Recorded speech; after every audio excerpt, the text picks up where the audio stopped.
कृष्ण गोविंद हरे मुरारी, हे नाथ नारायण वासुदेव। श्री कृष्ण गोविंद हरे मुरारी, हे नाथ नारायण वासुदेव।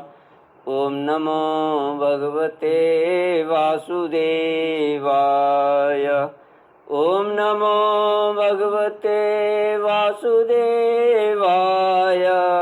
ओम नमो भगवते वासुदेवाय।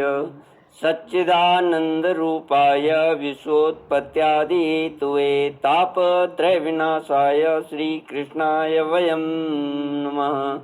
सच्चित आनंद स्वरूप परमात्मा जो सृष्टि के उत्पत्ति, पालन और प्रलयकारी हैं तथा जीवों के आध्यात्मिक, आदि दैविक, आदि भौतिक तापों को नष्ट करने वाले हैं तथा जीवों के मानसिक, शारीरिक और भौतिक दुखों को दूर करने वाले हैं, उन श्री कृष्ण भगवान को हम नमस्कार करते हैं। श्री कृष्ण गोविंद हरे मुरारी, हे नाथ नारायण वासुदेव। श्रीमद्भागवत दशम स्कंद अथ चतुष्पञ्चाशत्तमोऽध्यायः। श्रीशुक उवाच इति सर्वेषु संरब्धा वाहनारुह्य दंशिताः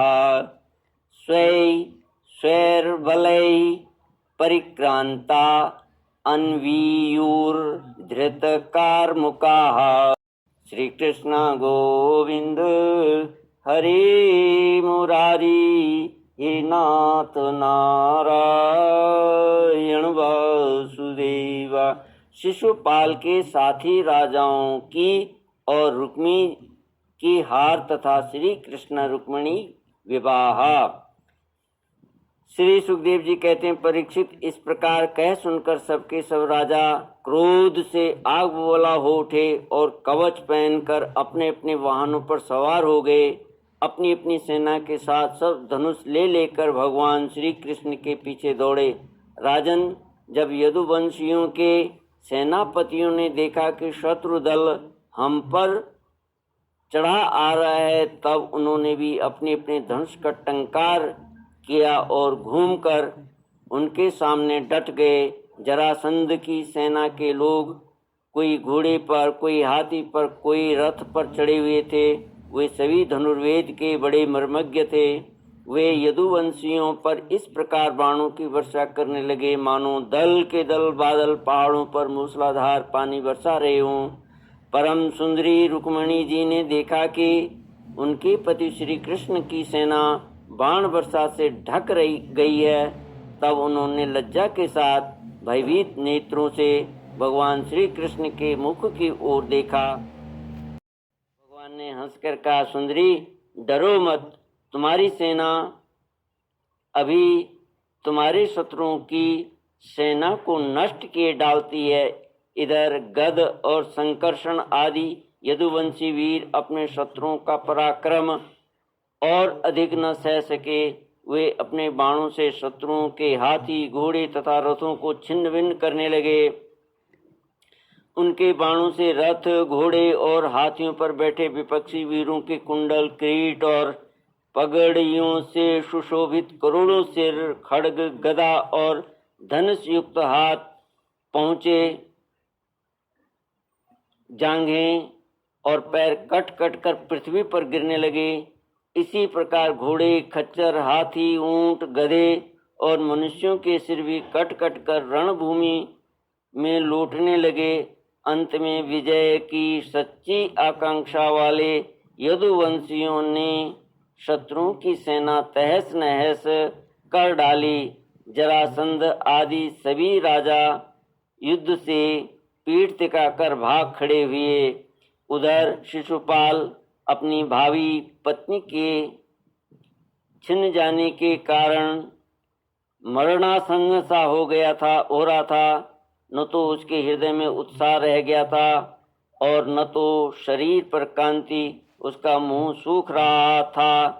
उसके पास जाकर जरासंध कहने लगा, शिशुपाल जी, आप तो यह एक श्रेष्ठ पुरुष हैं, यह उदासी छोड़ दीजिए, क्योंकि राजन, कोई भी बात सर्वदा अपने मन के अनुकूल ही हो या प्रतिकूल ही हो, इस संबंध में कुछ स्थिरता किसी भी प्राणी के जीवन में नहीं देखी जाती। जैसे कठपुतली बाजीगर की इच्छा के अनुसार नाचती है, वैसे ही यह जीव भी भगवत इच्छा के अधीन रहकर सुख और दुख के संबंध में यथाशक्ति चेष्टा करता रहता है। देखिए, श्री कृष्ण ने मुझे 23 अक्षौणी सेनाओं के साथ 17 बार हरा दिया। मैंने केवल एक बार 18वीं बार उन पर विजय प्राप्त की। फिर भी इस बात को लेकर मैं न तो कभी शोक करता हूँ और न तो कभी हर्ष, क्योंकि मैं जानता हूँ कि प्रारब्ध के अनुसार काल भगवान ही इस चराचर जगत को झकझोरते रहते हैं। इसमें संदेह नहीं है कि हम लोग बड़े बड़े वीर सेनापतियों के भी नायक हैं। फिर भी इस समय श्री कृष्ण के द्वारा सुरक्षित यदुवंशियों की थोड़ी सी सेना ने हमें हरा दिया। इस बार हमारे शत्रुओं की ही जीत हुई, क्योंकि काल उन्हीं के अनुकूल था। जब काल हमारे दाहिने होगा तब हम भी उन्हें जीत लेंगे। परीक्षित, जब मित्रों ने इस प्रकार समझाया तब चेदीराज शिशुपाल अपने अनुयायियों के साथ अपनी राजधानी को लौट गया और उसके मित्र राजा भी, जो मरने से बचे थे, अपने अपने नगरों को चले गए। श्री कृष्ण गोविंद हरे मुरारी, ये नाथ नारायण वासुदेव। रुक्मिणी जी का बड़ा भाई रुक्मी भगवान श्री कृष्ण से बहुत द्वेष रखता था। उसको यह बात बिल्कुल सहन न हुई कि मेरी बहन को श्री कृष्ण हर ले जाएं और राक्षस रीति से बलपूर्वक उसके साथ विवाह करें।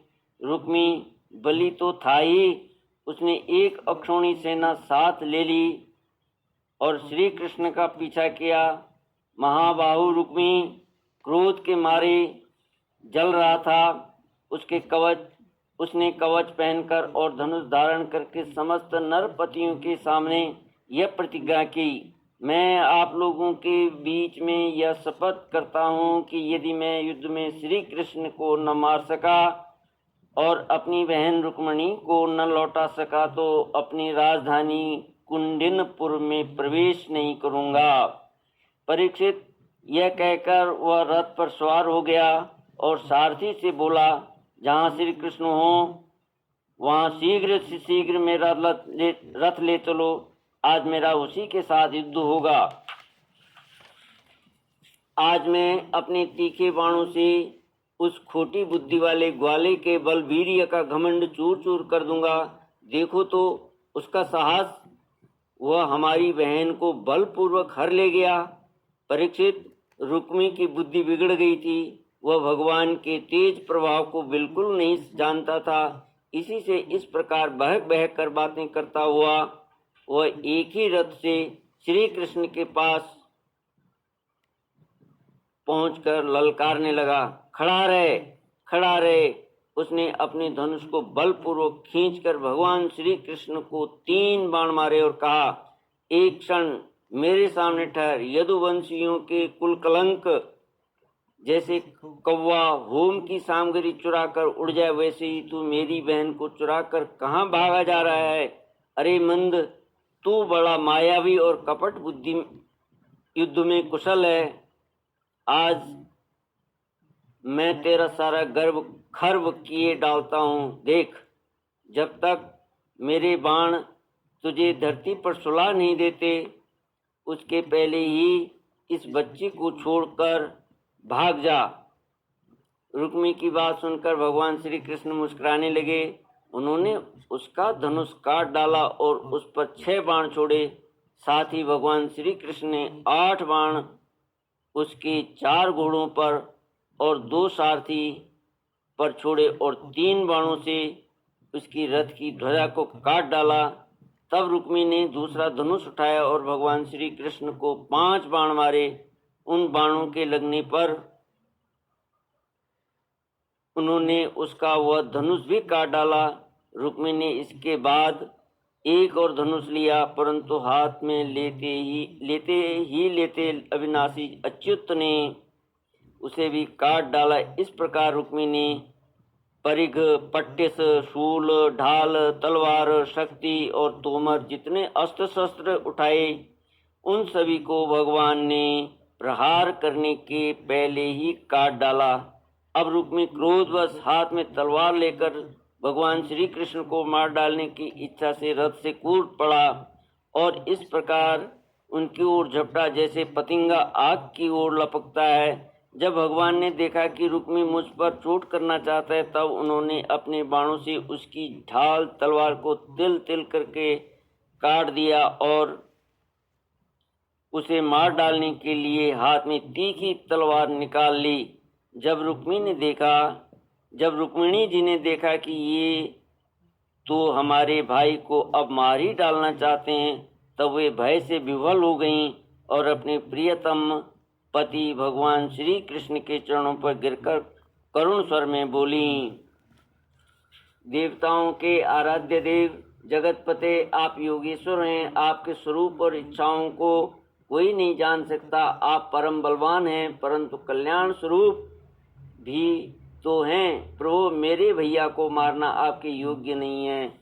श्री कृष्ण गोविंद हरे मुरारी, हे नाथ नारायण वासुदेव।